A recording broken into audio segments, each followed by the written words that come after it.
আসসালামু আলাইকুম। আজকে শেয়ার বাজার বিশ্লেষণে আপনাদের সবাইকে স্বাগত জানাচ্ছি।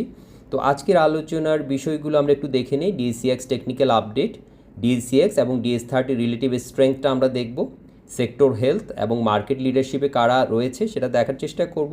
মার্কেট ব্রেথ ও turnover analysis, high volume stocks কোনগুলো ছিল এবং সেখান থেকে আমরা 5টা স্টক নিয়ে টেকনিক্যাল স্ট্রাকচারটা আপনাদের সাথে শেয়ার করব। এখানে কি অবস্থায় রয়েছে, স্ট্রেংথ এবং উইকনেসগুলো দেখার চেষ্টা করব এবং আগামী সেশনগুলোতে কি নজরে রাখছি সেগুলো নিয়ে কথা বলবো। তো কথা না বাড়িয়ে চলুন শুরু করা যাক আজকের মার্কেট অ্যানালাইসিস। তো প্রথমেই আসি ডিসিএক্সের ডেইলি চার্টে। গত ট্রেডিং সেশনে যেটা বলছিলাম যে 5300 থেকে 5360-এর জোন নিয়ে অনেকগুলো কথা বলেছি, কেন ইম্পর্টেন্ট, এবং আমরা বলেছি এই রেজিস্ট্যান্স লেভেলকে ভেঙে একটা অ্যাকসেপ্টেন্স তৈরির চেষ্টা চলছে এবং সেটা ধারাবাহিকতা আজকেও আমরা লক্ষ্য করেছি। আজকেও কিন্তু 5441-এ ক্লোজ করেছে, 5400-এর উপর ধরে রেখেছে। এবং আমি যেটা বলেছিলাম যে ব্রেকআউটের চেয়ে কিন্তু গুরুত্বপূর্ণ হলো অ্যাকসেপ্টেন্স এবং ফলো থ্রু বাইং, কারণ একটা সফল ব্রেকআউটের প্রকৃত শক্তি কিন্তু বোঝা যায় পরবর্তী কয়েকটি সেশনের প্রাইস অ্যাকশন থেকে।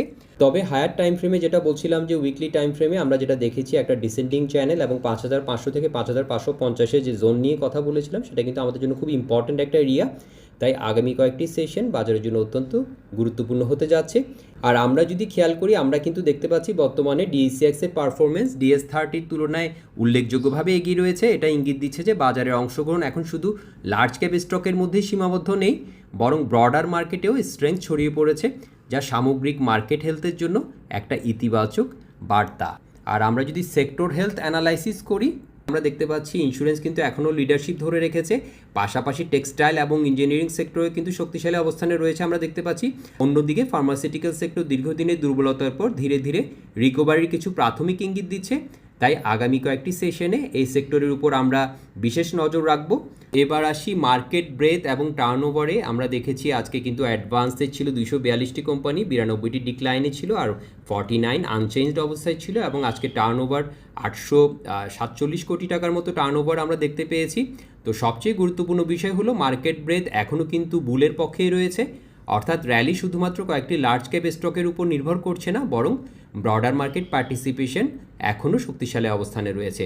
আর আমরা কিন্তু আজকে দেখেছি মিউচুয়াল ফান্ড ডিরেক্টিভ ইম্প্যাক্ট। আজকে সেশনে মিউচুয়াল ফান্ড সেগমেন্ট আলোচনায় ছিল। সম্প্রতি বিএসইসি ক্লোজড এন্ড মিউচুয়াল ফান্ডকে ওপেন এন্ড মিউচুয়াল ফান্ডে রূপান্তরের জন্য একটা নতুন কনভার্সন ফ্রেমওয়ার্ক প্রকাশ করেছে।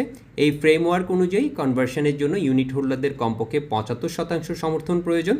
এই খবরের পর দীর্ঘদিনে ডিসকাউন্টে ট্রেড হওয়া অনেক মিউচুয়াল ফান্ড নতুন কিন্তু আগ্রহ তৈরি করেছে অনেক ইনভেস্টরদের মাঝে। তবে এই আগ্রহ কতটা টেকসই হয় এবং সেগমেন্টটিতে নতুন লিকুইডিটি ফ্লো তৈরি হয় কিনা সেটা কিন্তু আমাদেরকে দেখতে হবে আগামী কয়েকটি ট্রেডিং সেশনে। তো এরপরে আমরা চলে যাচ্ছি আমাদের পরবর্তী সেগমেন্ট, যেটা হচ্ছে high volume stocks and money flow analysis. তো আমি ব্যক্তিগতভাবে গেইনার্স লুজার তালিকার চাইতে ভলিউম লিডার কারা ছিল সেটাকে আমি বেশি গুরুত্ব দেই, কারণ বাজারে প্রকৃত লিকুইডিটি এবং মানি ফ্লো কোথায় যাচ্ছে সেটা কিন্তু ভলিউম থেকেই আমরা সবচাইতে ভালো বুঝি। তো আজকের সেশনে আমরা দেখেছি বেশ কয়েকটি স্টক ভলিউম লিডার বোর্ডে নিজেদের অবস্থান ধরে রেখেছে। Acme PL, NCC Bank, Golden Son, BBS, VFSTDL, এই স্টকগুলোর দিকে বিনিয়োগকারীদের কিন্তু বিশেষ নজর ছিল আমরা দেখেছি। চলুন একে একে চার্টের দিকে তাকাই এবং দেখি টেকনিক্যাল দৃষ্টিকোণ থেকে স্টকগুলো বর্তমানে কোথায় অবস্থান করছে। তো শুরুতেই হচ্ছে অ্যাকমি পিএলে আমরা দেখেছি দীর্ঘমেয়াদী আপট্রেন্ড চ্যানেলের মধ্যে ট্রেড করেছে অনেকটা সময় ধরে, এবং সাম্প্রতিক সময়ে আমরা দেখেছি এই চ্যানেলকে ব্রেক করে পুল ব্যাক করে সেখান থেকে আবার র্যালি শুরু করেছে।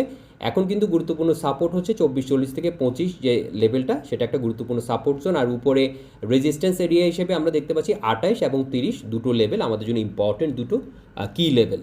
সামনে আমরা যেটা হয়তো সামনের দিকে গেলে সেটা আমাদের জন্য একটা রেজিস্ট্যান্স এরিয়া হিসেবে আমরা এটিকে নজরে রাখতে পারি। এরপর হচ্ছে গোল্ডেন সান, যেটা নিয়ে আমি গত ট্রেডিং সেশনে কথা বলেছি। একটা সিমেট্রিক্যাল কম্প্রেশনের পরে ব্রেকআউট, ক্লিন ব্রেকআউট, এবং আজকেও একটা কিন্তু ইনডিসিশন ক্যান্ডেলের মতো হয়েছে। প্রাইস কিন্তু 17তে ক্লোজ করেছে এবং উপরে একটা ইম্পর্টেন্ট রিজেকশন লেভেল আমি যেটা শেয়ার করেছি আপনাদের সাথে 18 থেকে 1850, সেখানে কী ধরনের রিয়েকশন দেখায় সেটা এখন দেখার বিষয়।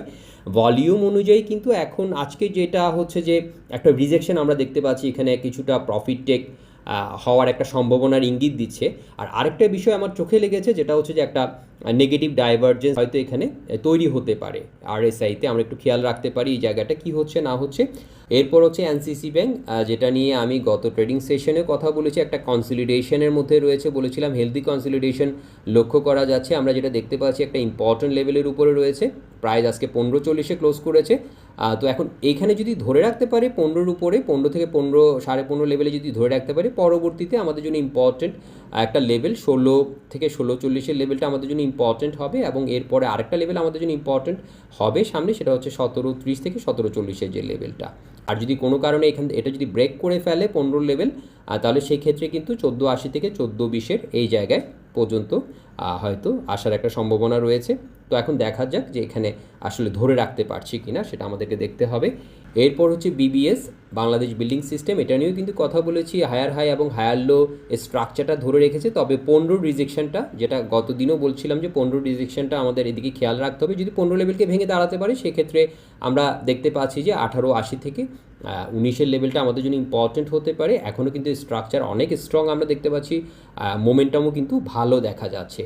সবশেষে যে স্টকটা নিয়ে কথা বলবো, যেটা ভলিউম লিডার বোর্ডে ছিল, সেটা হচ্ছে VFSTDL। আমরা কিন্তু এখানে আগ্রহ দেখতে পাচ্ছি, নতুন আগ্রহের ইঙ্গিত কিন্তু দেখতে পাচ্ছি। দেখেন একটা ব্রেকআওয়ে গ্যাপের পরে একটা রানআওয়ে গ্যাপ, একটা রানিং গ্যাপ ছিল, পরে আমরা এটাকে এক্সোশন হিসেবে ট্রিট করেছি, বাট এটা পিয়ার্সিং লাইন দিয়ে ঘুরে দাঁড়িয়েছে এবং একটা গুরুত্বপূর্ণ রিজেকশন লেভেলের কাছাকাছি অবস্থান করছে। 16.20 থেকে 16.5 বা 16.60-এর লেভেলটা আমাদের জন্য ইম্পর্টেন্ট। এটা ভেঙে যদি দাঁড়াতে পারে 18.50, 19.80 এই দুটো লেভেল গুরুত্বপূর্ণ হতে পারে। এখনও কিন্তু খুবই ভালো অবস্থানে রয়েছে এবং বুলিশ অবস্থানটা ধরে রেখেছে। তো ভিউয়ার্স, আমরা দেখে নিলাম আমাদের ভলিউম লিডার বোর্ডে থাকা কিছু স্টক যেগুলো এখনও অবস্থান ধরে রেখেছে এবং আগ্রহের কেন্দ্রবিন্দুতে রয়েছে।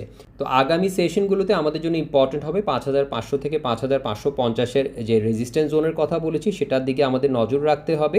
Volume expansion, broader market participation, pharmaceutical sector স্ট্রেংথটা কী হচ্ছে, যেটা বলছিলাম যে এটার দিকে আমাদের নজর রাখতে হবে।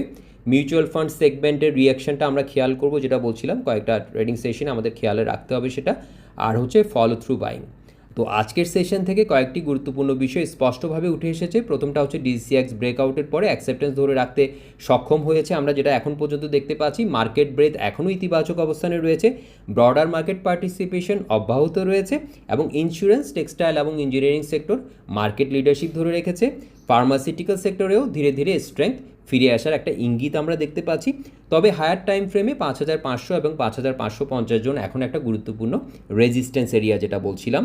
সামনের কয়েকটি সেশনে ভলিউম, লিকুইডিটি এবং মার্কেট পার্টিসিপেশন আরও বেটার হচ্ছে কি না, সেটাই কিন্তু বাজারের পরবর্তী ডিরেকশন সম্পর্কে পরিষ্কার ধারণা দিবে আমাদেরকে। তো ভিউয়ার্স, আজকের শেয়ার বাজার বিশ্লেষণ এই পর্যন্তই। ভিডিওটি যদি ভালো লাগে এবং ইনফরমেটিভ মনে হয়, অবশ্যই লাইক করবেন এবং শেয়ার করবেন। ধন্যবাদ সবাইকে।